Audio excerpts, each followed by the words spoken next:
ಹಿಂದಿ ಕಾರ್ಯಕ್ರಮವನ್ನ ವಿರೋಧಿಸಿ ಕರುವೆ ಹೋರಾಟ. ಹೋಟೆಲ್ಗೆ ಮುತ್ತಿಗೆ ಹಾಕಿದ್ದವರಿಗೆ ನ್ಯಾಯಾಂಗ ಬಂಧನ. ಹಿಂದಿ ಕಾರ್ಯಕ್ರಮವನ್ನ ವಿರೋಧಿಸಿ ಕರುವೆ ಹೋರಾಟ. ಹೋಟೆಲ್ಗೆ ಮುತ್ತಿಗೆ ಹಾಕಿದ್ದವರಿಗೆ ನ್ಯಾಯಾಂಗ ಬಂಧನ.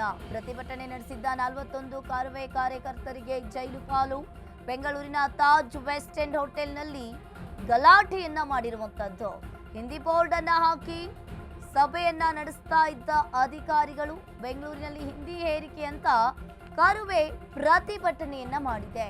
ಕರುವೆ ಕಾರ್ಯಕರ್ತರ ಬಂಧನಕ್ಕೆ ನಾರಾಯಣಗೌಡ ಕಿಡಿಕಾರಿದ್ದಾರೆ. ಜೈಲಿಗೆ ಹಾಕಿದ್ರು ಹೋರಾಟ ನಿಲ್ಲಲ್ಲ, ಜೈಲಿಗೆ ಹಾಕಿದ್ರು ಹೋರಾಟ ನಿಲ್ಲಲ್ಲ ಅಂತ ಹೇಳಿ ಕುಡುಕು ಮಾಡಿರುವಂಥದ್ದು. ಇಲ್ಲಿ ಹಿಂದಿ ಕಾರ್ಯಕ್ರಮವನ್ನ ವಿರೋಧಿಸಿ ಕರುವೆ ಹೋರಾಟಗಾರರು ಪ್ರತಿಭಟನೆಯನ್ನ ಮಾಡಿರುವಂಥದ್ದು.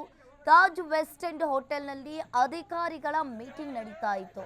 ಈ ಮೀಟಿಂಗ್ ನಡೆಯುವಂತಹ ಸಂದರ್ಭದಲ್ಲಿ ಹಿಂದಿ ಬೋರ್ಡ್ ಅನ್ನ ಹಾಕಿದ್ರಿಂದ ಕರುವೆ ಕಾರ್ಯಕರ್ತರು ಪ್ರತಿಭಟನೆಯನ್ನ ಮಾಡಿದ್ದಾರೆ. ಹಿಂದಿ ಬೋರ್ಡ್ನೆಲ್ಲ ತೆಗೆದುಹಾಕಿ ಬೀಸಾಕಿ ಹೋಟೆಲ್ಗೆ ನುಗ್ಗಿ ಗಲಾಟೆಯನ್ನ ಮಾಡಿರುವಂಥದ್ದು. ಎಸ್, ನೀವು ಕೂಡ ದೃಶ್ಯಾವಳಿಯಲ್ಲಿ ನೋಡ್ತಾ ಇರ್ಬೋದು. ಹಿಂದಿ ಬೋರ್ಡ್ ಅನ್ನ ಹಾಕಿ ತಾಜ್ ವೆಸ್ಟ್ ಎಂಡ್ ಹೋಟೆಲ್ನಲ್ಲಿ ಅಧಿಕಾರಿಗಳು ಮೀಟಿಂಗ್ ಅನ್ನ ಮಾಡ್ತಾ ಇದ್ರು. ಮೀಟಿಂಗ್ ಮಾಡುವಂತಹ ಸಂದರ್ಭದಲ್ಲಿ ಕರುವೆ ಕಾರ್ಯಕರ್ತರು ಬಂದು ಪ್ರತಿಭಟನೆಯನ್ನ ಮಾಡಿದ್ದಾರೆ. ನೀವು ಕೂಡ ದೃಶ್ಯಾವಳಿಯಲ್ಲಿ ನೋಡ್ತಾ ಇರ್ಬೋದು. ಹಿಂದಿ ಬೋರ್ಡ್ ಅನ್ನ ಹರಿದು ಹಾಕಿ ಬೀಸಾಕಿ ಪ್ರತಿಭಟನೆಯನ್ನ ಮಾಡ್ತಾ ಇರುವಂತದ್ದು. ಹಿಂದಿ ಬೋರ್ಡ್ ಹಾಕಿ ಸಭೆ ನಡೆಸ್ತಾ ಇದ್ದ ಅಧಿಕಾರಿಗಳು ಬೆಂಗಳೂರಲ್ಲಿ ಹಿಂದಿ ಹೇರಿಕೆ ಅಂತ ಕರುವೆ ಪ್ರತಿಭಟನೆ ಮಾಡಿದೆ. ಕರುವೆ ಕಾರ್ಯಕರ್ತರ ಬಂಧನಕ್ಕೆ ನಾರಾಯಣಗೌಡ ಕಿಡಿಕಾರಿದ್ದಾರೆ. ಹಿಂದಿ ಕಾರ್ಯಕ್ರಮವನ್ನ ವಿರೋಧಿಸಿ ಕರುವೆ ಕಾರ್ಯಕರ್ತರು ಹೋರಾಟವನ್ನ ಮಾಡಿದ್ದಾರೆ. ಹೋಟೆಲ್ಗೆ ಮುತ್ತಿಗೆ ಹಾಕಿದ್ದವರಿಗೆ ಈಗಾಗಲೇ ನ್ಯಾಯಾಂಗ ಬಂಧನ. ಪ್ರತಿಭಟನೆ ನಡೆಸಿದ್ದ 41 ಕರುವೆ ಕಾರ್ಯಕರ್ತರಿಗೆ ಜೈಲು ಪಾಲಾಗಿರುವಂತದ್ದು.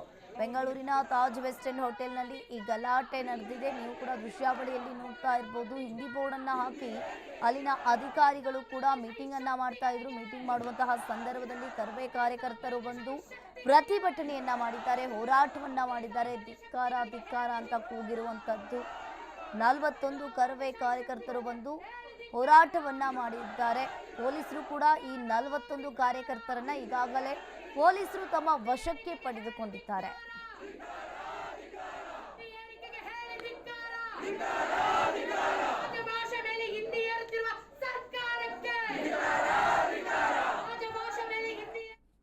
ಆ ಜನಕ್ಕೆ ಎಷ್ಟು ಮಟ್ಟಿಗೆ ಅದು ಅರಿವಿದೆಯೋ ಗೊತ್ತಿಲ್ಲ.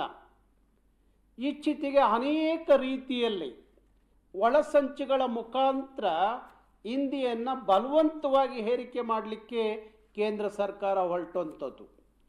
ಅದೇ ಒಂದು ನಿನ್ನೆ ಇವತ್ತು ನಡೆದಂಥ ಕೇಂದ್ರದ ಬೇರೆ ಬೇರೆ ರಾಜ್ಯಗಳ, ಉತ್ತರ ಭಾರತದ ಬೇರೆ ಬೇರೆ ರಾಜ್ಯಗಳ 6 ಜನ ಸಂಸದರು ಬಂದು ಕೂತ್ಕೊಂಡು ಕರ್ನಾಟಕದ ಎಲ್ಲ ಕೇಂದ್ರ ಸರ್ಕಾರದ ಕಚೇರಿಗಳ ಅಧಿಕಾರಿಗಳನ್ನ ಕೂರಿಸ್ಕೊಂಡು ಕರ್ನಾಟಕದಲ್ಲಿ ಹಿಂದಿಯನ್ನು ಯಾವ ರೀತಿಯಲ್ಲಿ ಬೆಳೆಸಬೇಕು, ಹಿಂದಿಯನ್ನು ಯಾವ ರೀತಿಯಲ್ಲಿ ಬಳಸಬೇಕು, ಹಿಂದಿ ಮಾತಾಡುವ ಅಧಿಕಾರಿಗಳಿಗೆ ನಿಮಗೆ ಹೆಚ್ಚುವರಿ ಬೋನಸ್ ಕೊಡ್ತೀವಿ, ನಿಮಗೆ ಇಂಕ್ರಿಮೆಂಟ್ಗಳನ್ನ ಕೊಡ್ತೀವಿ, ಚಿನ್ನದ ಪದಕ ಕೊಡ್ತೀವಿ, ಇಂಥ ಹೇಳಿಕೆಯನ್ನು ಕೊಡುವ ಮುಖಾಂತರ ಕೇಂದ್ರದ ಆ ಜನಕ್ಕೆ ಎಷ್ಟು ಮಟ್ಟಿಗೆ ಅದು ಅರಿವಿದೆಯೋ ಗೊತ್ತಿಲ್ಲ.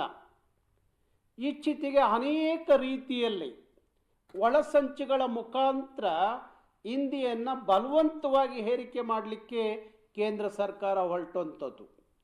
ಅದೇ ಒಂದು ನಿನ್ನೆ ಇವತ್ತು ನಡೆದಂಥ ಕೇಂದ್ರದ ಬೇರೆ ಬೇರೆ ರಾಜ್ಯಗಳ, ಉತ್ತರ ಭಾರತದ ಬೇರೆ ಬೇರೆ ರಾಜ್ಯಗಳ 6 ಜನ ಸಂಸದರು ಬಂದು ಕೂತ್ಕೊಂಡು ಕರ್ನಾಟಕದ ಎಲ್ಲ ಕೇಂದ್ರ ಸರ್ಕಾರದ ಕಚೇರಿಗಳ ಅಧಿಕಾರಿಗಳನ್ನ ಕೂರಿಸ್ಕೊಂಡು ಕರ್ನಾಟಕದಲ್ಲಿ ಹಿಂದಿಯನ್ನು ಯಾವ ರೀತಿಯಲ್ಲಿ ಬೆಳೆಸಬೇಕು, ಹಿಂದಿಯನ್ನು ಯಾವ ರೀತಿಯಲ್ಲಿ ಬಳಸಬೇಕು, ಹಿಂದಿ ಮಾತಾಡುವ ಅಧಿಕಾರಿಗಳಿಗೆ ನಿಮಗೆ ಹೆಚ್ಚುವರಿ ಬೋನಸ್ ಕೊಡ್ತೀವಿ, ನಿಮಗೆ ಇಂಕ್ರಿಮೆಂಟ್ಗಳನ್ನ ಕೊಡ್ತೀವಿ, ಚಿನ್ನದ ಪದಕ ಕೊಡ್ತೀವಿ, ಇಂಥ ಹೇಳಿಕೆಯನ್ನು ಕೊಡುವ ಮುಖಾಂತರ ಕೇಂದ್ರದ ಆ ಜನಕ್ಕೆ ಎಷ್ಟು ಮಟ್ಟಿಗೆ ಅದು ಅರಿವಿದೆಯೋ ಗೊತ್ತಿಲ್ಲ. ಇಚ್ಛಿತಿಗೆ ಅನೇಕ ರೀತಿಯಲ್ಲಿ ಒಳಸಂಚುಗಳ ಮುಖಾಂತರ ಹಿಂದಿಯನ್ನು ಬಲವಂತವಾಗಿ ಹೇರಿಕೆ ಮಾಡಲಿಕ್ಕೆ ಕೇಂದ್ರ